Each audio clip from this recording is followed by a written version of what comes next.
Shalom, bienvenue pour cette nouvelle vidéo. Aujourd'hui, je vais parler de la place de la femme dans l'islam. Beaucoup de femmes se posent énormément de questions, mais beaucoup d'autres femmes mettent dans un piédestal leur prophète en disant que c'est la plus belle des créatures, c'est la plus merveilleuse des créatures, la plus parfaite, qui sans péché, sans tâche, qui aime énormément les femmes.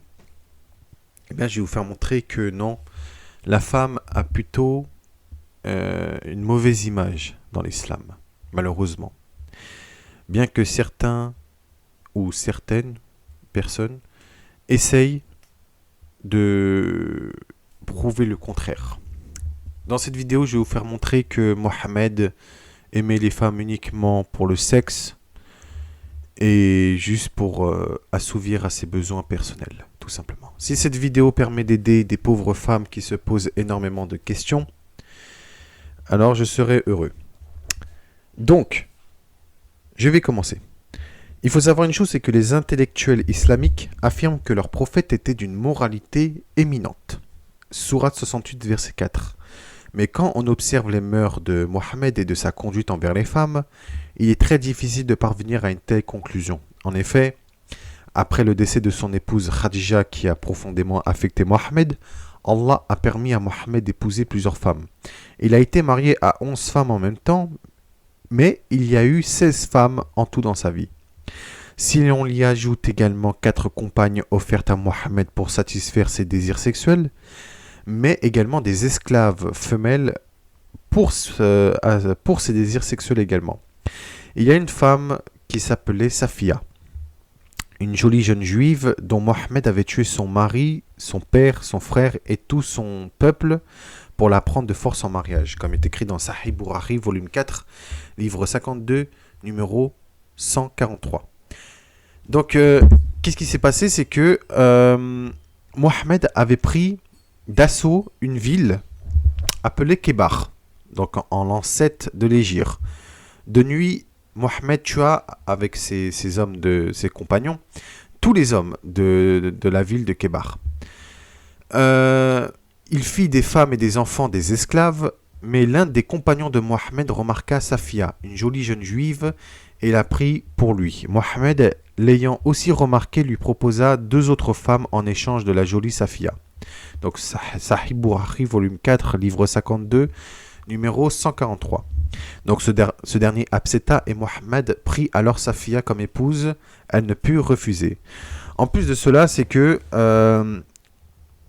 Mohammed avait tué un certain Kinana ibn al-Rabi, qui était le gardien du trésor des Banu al-Nadir. Il fut amené devant l'apôtre d'Allah et Mohammed l'interrogea à ce sujet. Donc il a nié savoir où il était, le trésor. Qu'est-ce qui s'est passé? C'est que Mohammed avait ordonné de le torturer.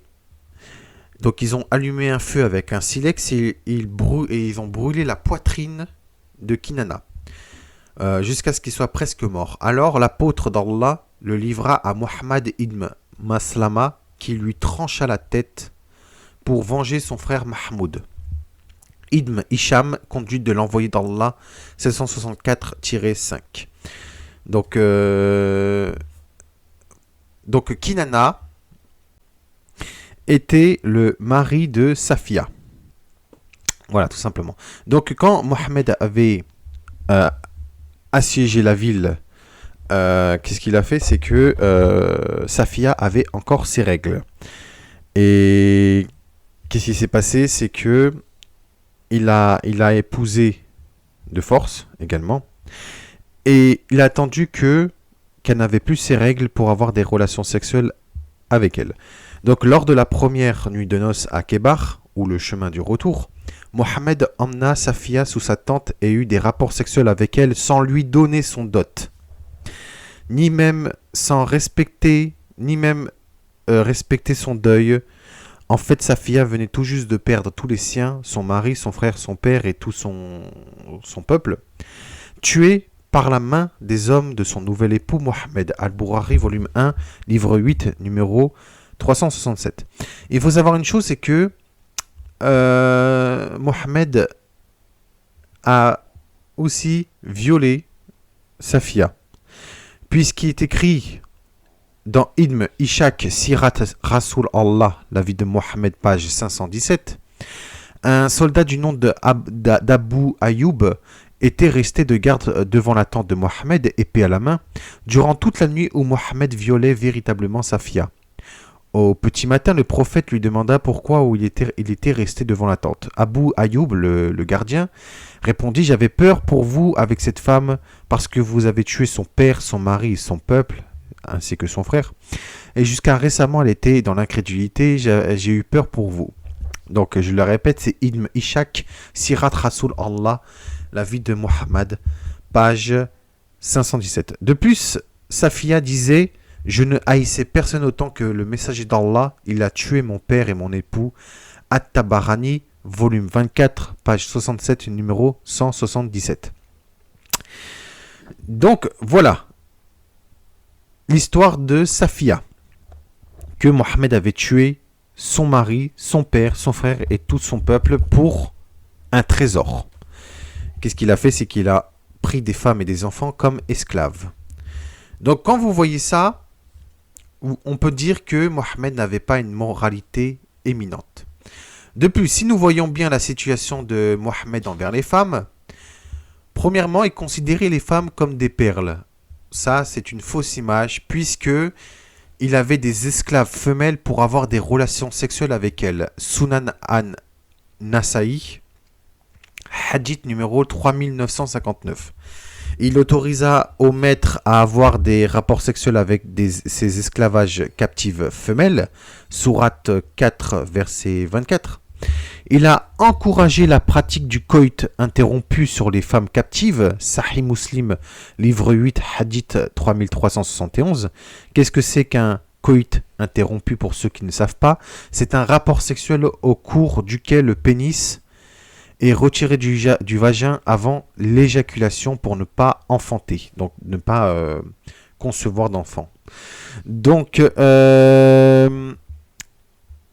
ensuite, il autorise ses compagnons de guerre de violer les captives. Bourari, volume 1, livre 8, numéro 367. Il a dit qu'Allah a permis à lui et aux musulmans d'avoir des relations sexuelles avec leurs esclaves femelles. Référence dans le Coran aux sourates 33, verset 50, 33, verset 52, 23, verset 6, 4, verset 28, 70, verset 30. De plus, et une de ses épouses se nommait Aïcha, qu'elle n'avait que 6 ans lorsqu'il l'a épousée, et le mariage a été consommé alors qu'elle n'était âgée que 9 ans. Lui, il avait la cinquantaine à ce moment-là. Aïcha, 6 ans, avait l'habitude de laver les vêtements de l'apôtre d'Allah remplis de sperme. Mohammed avait l'habitude d'aller à la prière tandis que des traces de janaba, donc de sperme, étaient encore sur lui. Sahih al-Bukhari, volume 1, livre 4, numéro 229, ou alors Sahih al-Bukhari, volume 1, livre 4, numéro 231 et 232. Donc impossible qu'il ait eu une moralité éminente et d'avoir surtout de l'estime pour la femme et les femmes en général. Donc comme je vous le disais, il a pris pour épouse Aïcha alors qu'elle n'avait que 6 ans, et il a consommé le mariage, c'est-à-dire qu'il a eu des rapports sexuels avec elle lorsqu'elle avait 9 ans. Lui, il avait la cinquantaine à ce moment-là. Il avait dit qu'il avait rêvé 2 fois de suite qu'Aïcha était enveloppée, et quand il a découvert, c'était elle. Donc c'est pour ça qu'il a pris comme épouse. Donc ensuite, en réponse à l'accusation que Mohammed était un pédophile, un grand nombre de musulmans soutiennent qu'Aïcha était en fait plus âgée et avait demeuré chez ses parents jusqu'à la puberté. Cette allégation n'a aucune légitimité lorsqu'on lit un commentaire fait par Aïcha elle-même dans un des livres du Hadith, qui est le deuxième recueil le plus important de la littérature musulmane, après le Coran, et qui constitue les souvenirs des agissements et des enseignements de Mohammed. Aïcha déclara de elle-même dans Sahih Muslim, Hadith 2547, « J'avais 6 ans lorsque le prophète m'épousa et 9 ans lorsqu'il eut effectivement des relations conjugales avec moi. » Donc impossible que Aïcha était plus âgée et avait demeuré chez ses parents jusqu'à la puberté, puisque Aïcha elle-même déclara qu'elle avait 6 ans lorsque le prophète l'épousa et 9 ans lorsqu'il a eu des rapports sexuels avec elle. Donc je répète, Sahih Muslim, hadith 2547. De même que dans le même hadith, Aïcha déclara qu'elle jouait à la balançoire avec ses amis avant que sa mère la prenne pour se préparer à se marier avec le prophète dans la matinée. C'est assez lugubre. Donc en réalité, les mariages infantiles étaient chose commune. Bien que l'idée de Mohammed à la cinquantaine ayant des relations sexuelles avec un enfant soit répugnante pour un esprit occidental actuel, aux yeux des musulmans, Mohammed n'a rien fait de mal ni d'inégal. Au contraire, il disait que c'était une chose parfaitement en accord avec la morale. Néanmoins, la difficulté réside sur le fait que le Coran représente la parole éternelle d'Allah et que Mohammed symbolise pour les musulmans l'exemple suprême du comportement humain. Le Coran dit qu'il est un excellent modèle à suivre, sourate 33 verset 21, qu'il se révèle être d'une moralité éminente, sourate 68 verset 4. C'est pour ça que beaucoup de personnes et de musulmans reproduisent ce que a fait Mohammed et que beaucoup de femmes également mettre sur un piédestal Mohammed. Quand vous voyez tous les agissements qu'a fait Mohammed, donc si les musulmans doivent suivre l'exemple de Mohammed, forcément ils font la même chose que Mohammed. De plus, il est écrit dans la sourate 4 verset 80, quiconque obéit au messager obéit certainement à Allah. Donc c'est-à-dire que si quelqu'un fait les mêmes œuvres que Mohammed, il obéit directement à Allah. Donc ça prouve que c'est Allah qui a voulu tout cela.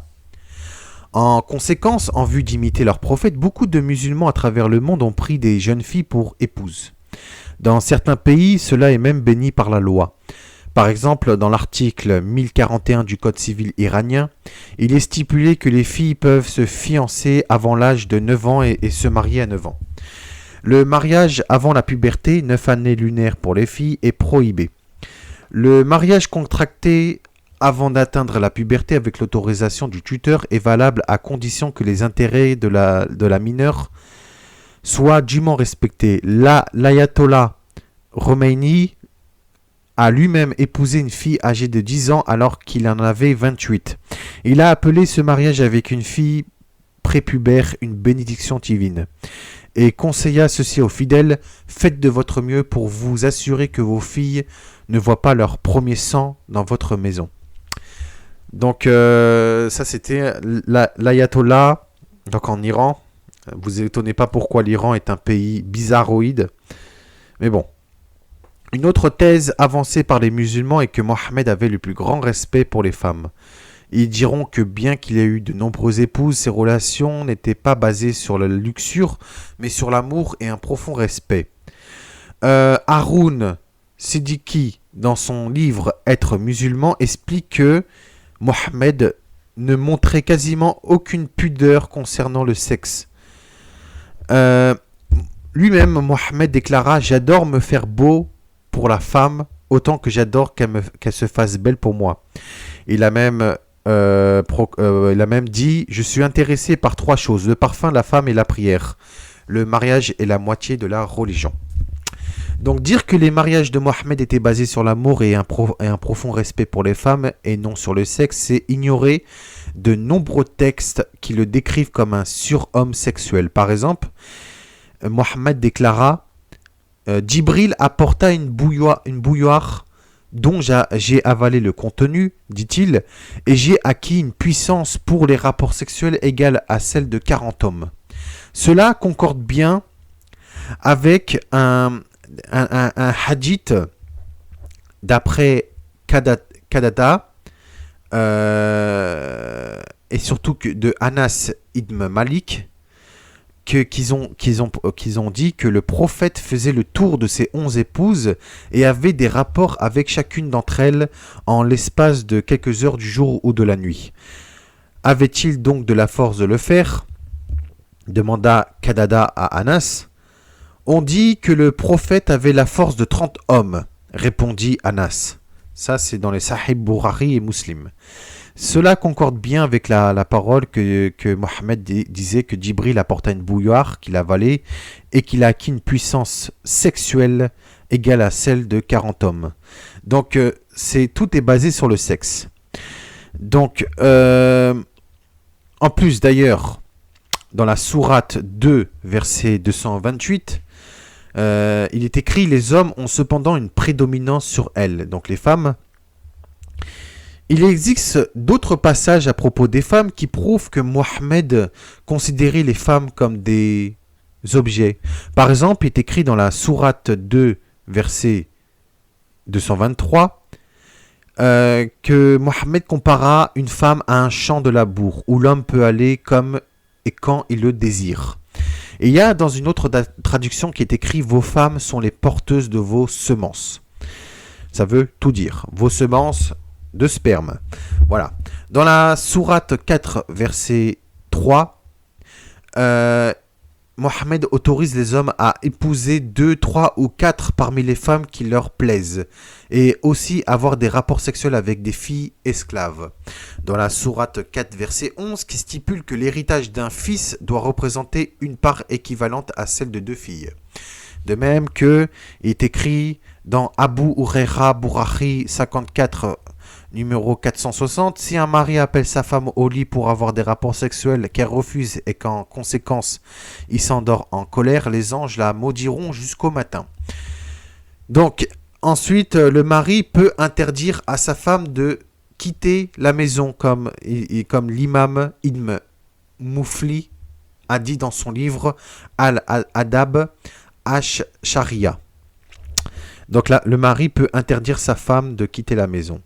De même, qui est écrit dans Al-Bukhari 1763 et Muslim 1341, d'après Ibn Abbas, que le prophète a dit « Une femme ne peut voyager sans la compagnie d'un mahram.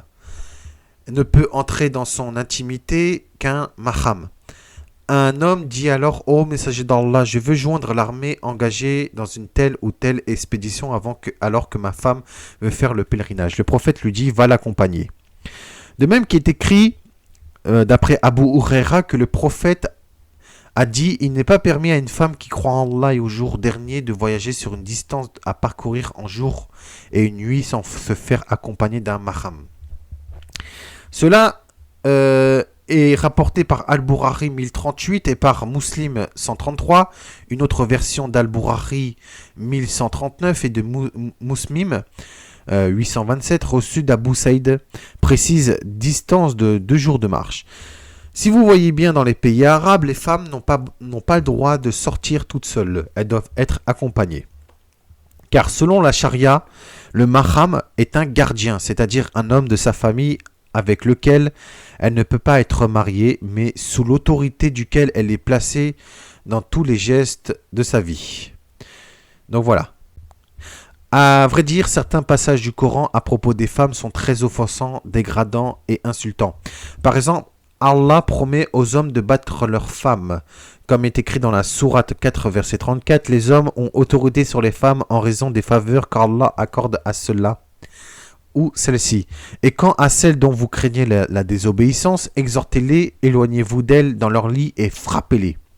Donc si par exemple la femme elle est fatiguée, elle refuse d'obéir à son mari, si par exemple la femme, ou même si elle est enceinte par exemple, et qu'elle a des douleurs de contraction ou quoi que ce soit, et qu'elle ne peut pas aider son mari, et que son mari croit qu'elle est désobéissante, et bien il va la frapper parce que Allah a voulu de cela. De nombreux théologiens ont soutenu que cette doctrine est davantage symbolique que littérale et qu'elle n'en approuve pas la violence envers les femmes. De plus, ils diront que Mohammed n'a jamais battu ses épouses et qu'il menait une vigoureuse campagne contre cela. Mais pourtant, Mohammed ne voulait pas qu'on questionne les hommes sur la raison pour laquelle ils battent leurs femmes. Abu Daoud, hadith numéro 2147. Une fois, Mohammed a dit « Les femmes se sont énardies envers leur mari ». Après quoi, il les autorisa à les battre. Mohammed ajouta également « On ne demandera pas à un homme pour quelle raison il bat sa femme. » L'affirmation qu'il n'a jamais battu aucune de ses épouses est également faute puisqu'il est écrit Jamais le messager d'Allah n'a levé la main sur quelqu'un, ni une épouse, ni un serviteur. La seule occasion où il utilisait sa main contre quelqu'un était lorsqu'il combattait pour la cause d'Allah, contre des combattants ennemis. Muslim, numéro 2328, Abu Daoud, numéro 4786. Mais c'est complètement contradictoire, car si nous voyons bien, un soir, alors que Mohammed était sorti croyant que son épouse préférée Aïcha dormait, elle a décidé de le suivre à l'extérieur. Quand il découvrit que c'est ce qu'elle avait fait, il la frappa violemment. Et Aïcha avait dit « Il me frappa par un coup dur à la poitrine, ce qui me fit souffrir. » Et il dit ensuite « Pensais-tu qu'Allah et son apôtre te traiteraient injustement ?» Sahih Muslim, livre 4, hadith numéro 2127. Donc cela contredit le hadith de Muslim numéro 2328 et de Abu Daoud numéro 4786 qui stipule que le messager d'Allah n'a jamais levé la main sur quelqu'un, ni sur une épouse, ni sur un serviteur, alors qu'il a frappé d'un coup dur la poitrine d'Aïcha et qu'elle-même elle a dit qu'il lui a fait terriblement souffrir. Donc pourquoi mentir comme ça ? Cela prouve que Mohammed frappait aussi les femmes, puisque lui-même ordonna de frapper les épouses dans le lit, sourate 4, verset 34. De même que Mohammed a également permis à des esclaves d'être durement battus. Sira d'Ibn Ishaq. Donc, il a également permis à des esclaves d'être durement battus, même des femmes esclaves, et même, pour vous dire, des enfants. Même l'ancien moufti d'Égypte, Ahmad Hamad al-Tayyib, a défendu cette pratique en expliquant que ce n'est pas vraiment la battre, c'est plus comme lui donner des coups de poing, fait comme la heurter ou la cogner, voilà ce que c'est. Mais donner des coups de poing, la heurter ou la cogner contre le mur, c'est de la violence conjugale. Vous croyez que les musulmans frappent leurs femmes avec des roses ou des fleurs ? Bien sûr que non, voyons. C'est carrément des coups de bonhomme. Mais en plus, si la femme a dit quelque chose, elle ira en enfer car le mari est soit le paradis, soit l'enfer pour elle.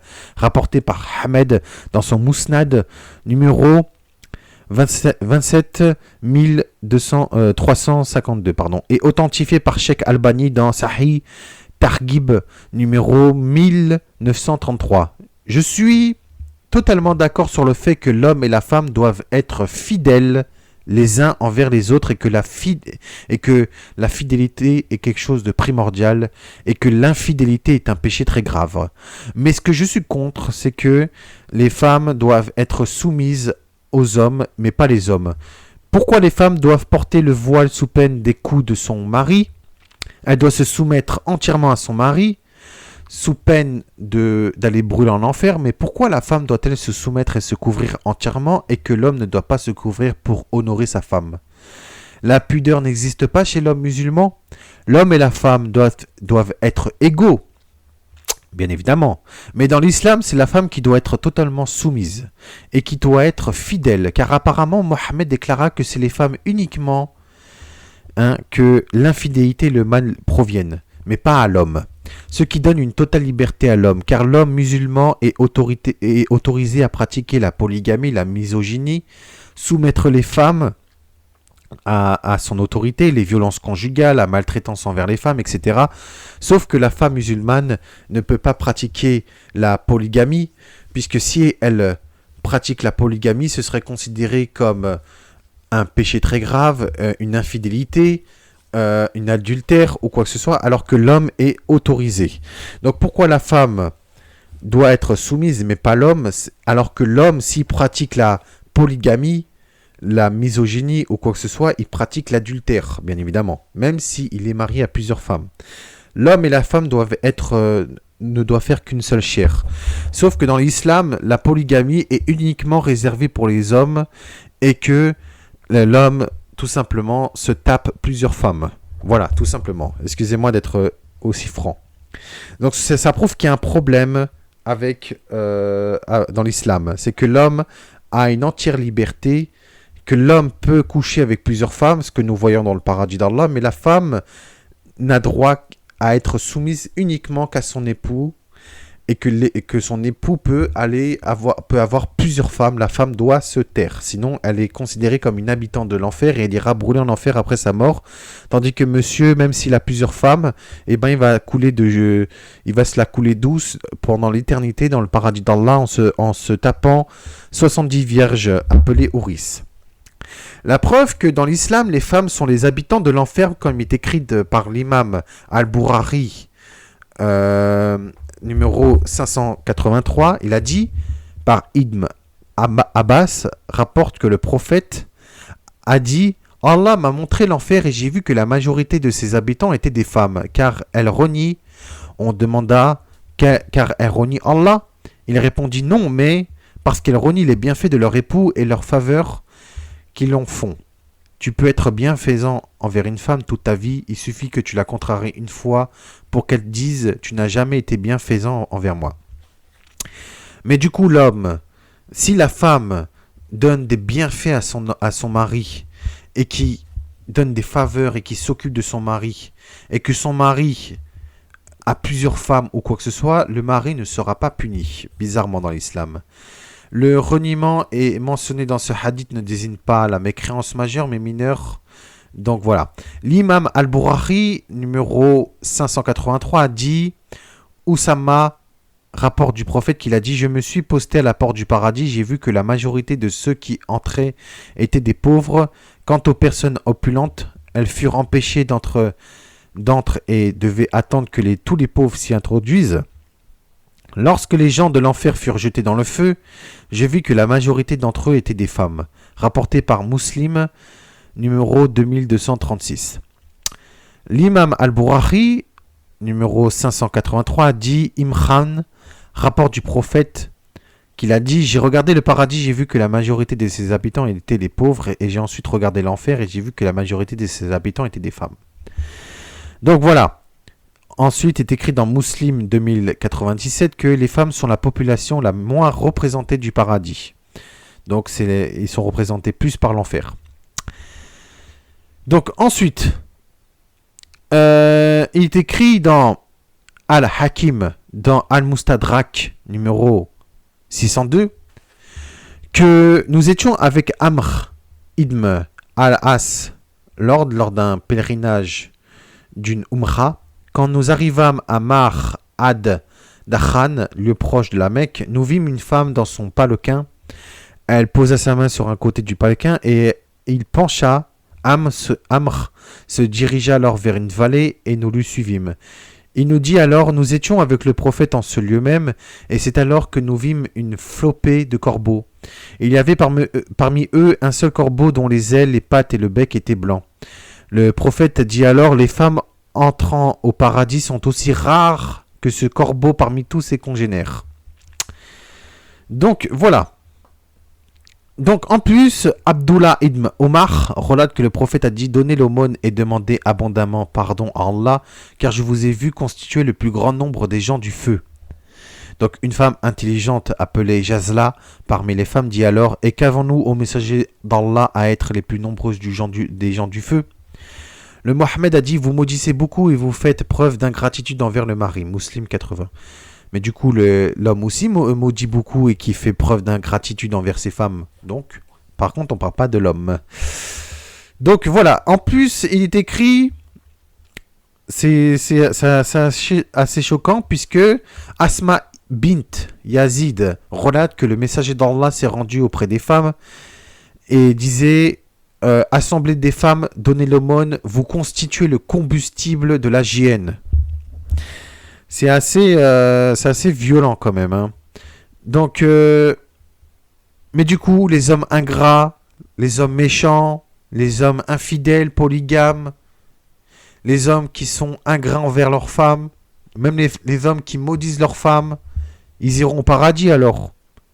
Donc si la femme va en enfer, l'homme sera au paradis même s'il aurait trompé, tué ou frappé sa femme, ou qu'il aurait pratiqué la polygamie qui est une chose impossible, voire un péché impardonnable si la femme la pratique. Et l'homme qui est ingrat envers sa femme, il ira au paradis mais pas la femme. Si l'homme aurait maudit sa femme, il ira au paradis alors. On voit bien qu'Allah préfère les hommes. Voilà, l'Éternel, le véritable Dieu, le Dieu d'Abraham, d'Isaac et de Jacob, le Dieu et Père de notre Seigneur et Sauveur Yeshua Emmanuel HaMashiach, considère l'homme et la femme comme égaux et que chacun sera récompensé, qu'il soit homme ou femme. Voilà, c'est ça la grande différence, c'est que Dieu ne fait pas la différence entre un homme et une femme, puisque nous sommes tous des êtres humains. Sauf que dans l'islam, pas de pitié pour les femmes. S'ils pratiquent la polygamie, c'est directement un péché très grave et qui mérite les feux de l'enfer, tandis que l'homme peut le faire. Donc voilà. Et lui-même, Mohammed déclara que le mari est soit le paradis, soit l'enfer pour la femme, puisque il est écrit « As-tu un époux ?» Elle a dit oui. Il lui dit alors « Qu'est-ce qu'il représente pour toi ?» Elle a dit « Je ne néglige nullement ses droits, sauf que dont je suis incapable. » Alors le prophète lui dit « Regarde ce qu'il représente pour toi, car c'est ton paradis et ton enfer. » Rapporté par Ahmed dans son Mousnad numéro 27352 et authentifié par Sheikh Albani dans Sahih Targhib numéro 1933. En voyant cela, c'est le mari qui décide si sa femme doit aller au paradis ou en enfer. Mais du coup, si l'homme reçoit 70 vierges nommées Ouris et pourra les déflorer autant de fois qu'il veut, quelle sera la récompense de la femme dans le paradis? Il est écrit, le prophète a dit, la femme sera au paradis avec son dernier époux, Al-Tabahani. À vrai dire, elle n'aura pas de récompense. Elle sera encore sous l'emprise de son mari pour l'éternité. Mais pire encore, non seulement l'homme couchera avec les Ouris, mais avec elle également, quand il veut ou il veut, mais en plus la femme doit partager son mari avec des Ouris, sans dire un mot ou sans se plaindre. Car Monsieur Allah enlèvera la haine du cœur, comme il est écrit dans la sourate 15, verset 47. Soit disant il n'y aura plus de jalousie, il n'y aura plus de haine, mais du coup la femme, elle n'aura pas droit à des maris dans le paradis d'Allah, mais l'homme aura le droit à des femmes. C'est pour ça que beaucoup de femmes musulmanes à l'heure actuelle sont jalouses des Ouris, puisqu'ils disent pourquoi les maris auront droit à je ne sais pas combien de Ouris et nous on n'aura pas le droit à des maris. Ou alors certaines femmes mariées disent j'aime mon mari et je n'ai pas envie de partager mon mari avec des Ouris, c'est injuste. C'est exactement véridique. Pourquoi le mari devra se taper énormément de Ouris? Et surtout qu'il a une femme. Voilà, s'il aime vraiment sa femme, qu'il reste avec sa femme, pourquoi il va coucher non seulement avec sa femme, mais en plus avec des Ouris, mais en plus la femme doit fermer sa bouche, en plus de cela, sous prétexte que Allah aura enlevé la haine et la jalousie dans leur cœur. C'est n'importe quoi. En dépit de tout cela, la femme jouira de son mari au paradis, tout comme son mari jouira de ses femmes. La femme ne recevra pas de récompense à part partager son mari avec des Ouris. Elle n'aura pas d'autre homme, bien évidemment, uniquement pour son mari, alors que l'homme aura plusieurs femmes, mais en plus l'homme s'amusera sexuellement avec une vigueur sexuelle incroyable. Puisqu'il est écrit « Pas un seul serviteur n'entre au paradis sans qu'on lui marie à 72 épouses. 2 Ouris aux grands yeux et 70 femmes de la vie d'ici-bas. Chacune d'entre elles est désirable et lui ne manque jamais de vigueur sexuelle. » Ibn Majah 4337. Az-Zoud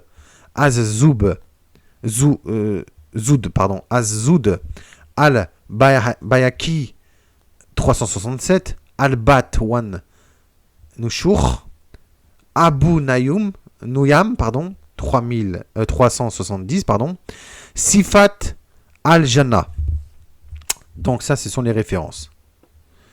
Il est écrit pendant qu'il est avec elle, aucun ennui ne s'empare ni de lui ni d'elle. À chaque relation charnelle, elle est toujours vierge et ne se plaint pas de ses étreintes. Et lui demeure en érection. Cependant, il ne connaît pas d'éjaculation alors qu'il est dans cet état. On l'appelle en ces termes, nous savons que tes relations ne souffrent pas d'ennui, mais tu as d'autres épouses. Il sort et rend visite à chacune d'elles successivement. Chacune d'entre elles dit, après son passage, je jure par Allah que personne au paradis n'est pour moi meilleur et plus digne de mon amour que toi.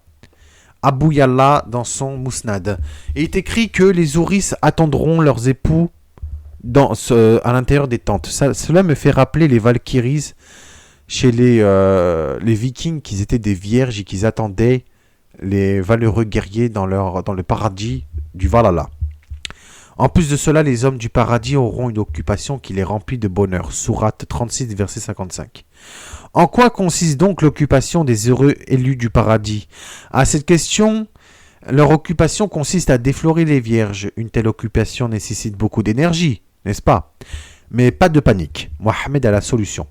La puissance sexuelle de l'homme sera centuplée, donc multipliée fois 100. Rapporté par At-Tirmidhi, numéro 2459.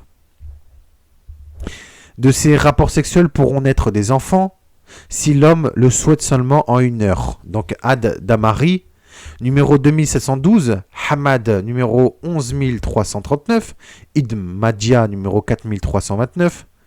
Les hommes demeureront en érection, mais n'auront point d'éjaculation, Abu Yalla dans son Mousnad, alors qu'ils pourront avoir des enfants.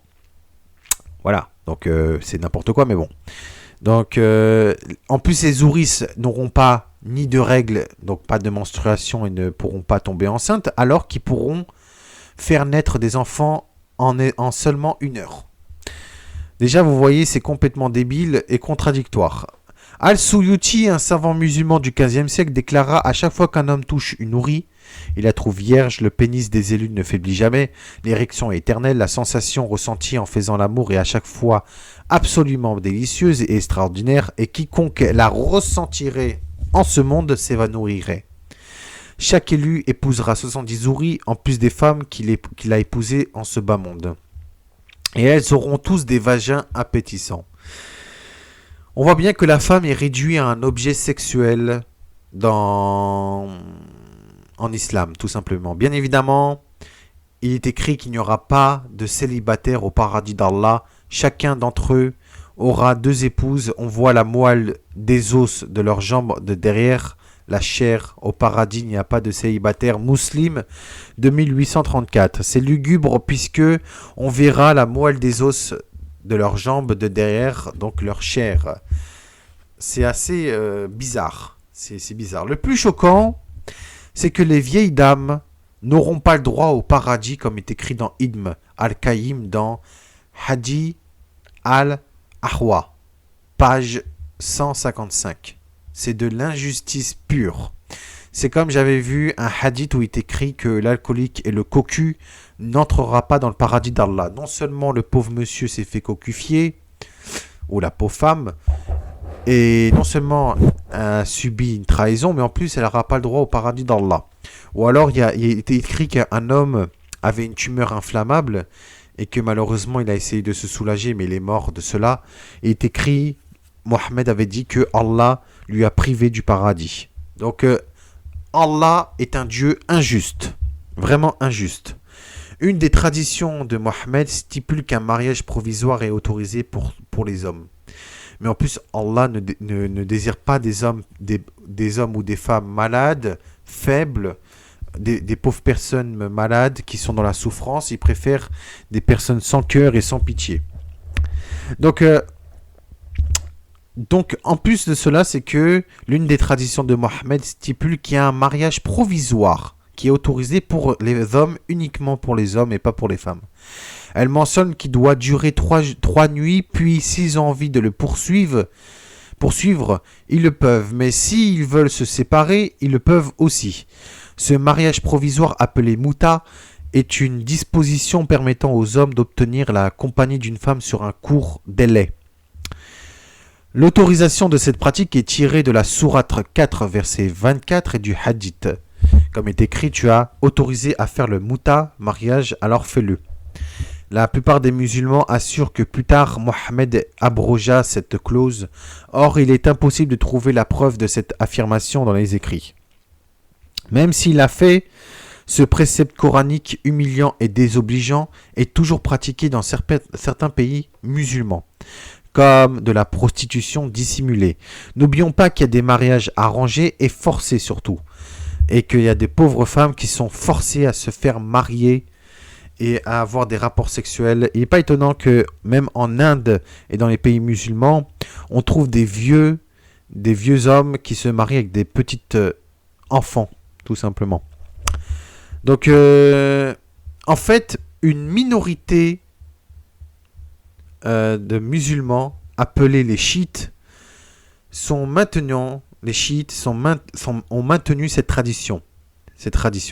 À titre d'exemple, les épouses provisoires sont permises en Iran, où l'islam chiite est la forme dominante de l'islam. Donc, un certain Robert Spencer a écrit « Les épouses provisoires ont tendance à se rassembler dans les villes sacrées chiites, où elles peuvent offrir de la compagnie à des séminaristes solitaires. » Donc, il faut savoir une chose, c'est que Mohammed a eu 11 femmes en même temps, tandis que les musulmans ne peuvent en avoir que 4 maximum. Les musulmans ont le droit de dire que Mohammed était privilégié du fait de son statut auprès d'Allah. Mais cela amène à la question suivante. Quelles règles dans les Écritures étaient destinées à Mohammed et lesquelles étaient destinées aux croyants? Étant ainsi, il est donc difficile de croire que Mohammed est le modèle ou l'exemple à suivre pour les musulmans. Il me semble que de telles prophéties étaient commodément attribuées à Mohammed seulement, afin qu'il puisse faire progresser ses desseins politiques et archaïques. Un autre exemple de cela, c'est lorsque Allah non seulement lui donna l'autorisation, mais en plus précisément ordonna à Mohammed, à travers une révélation spéciale, d'épouser Zainab, la séduisante femme de son fils adoptif Saïd. Sourate 33, verset 37. Donc vous voyez. Par ailleurs, les écrits du Coran et des hadiths octroient indubitablement aux hommes un statut plus élevé qu'aux femmes.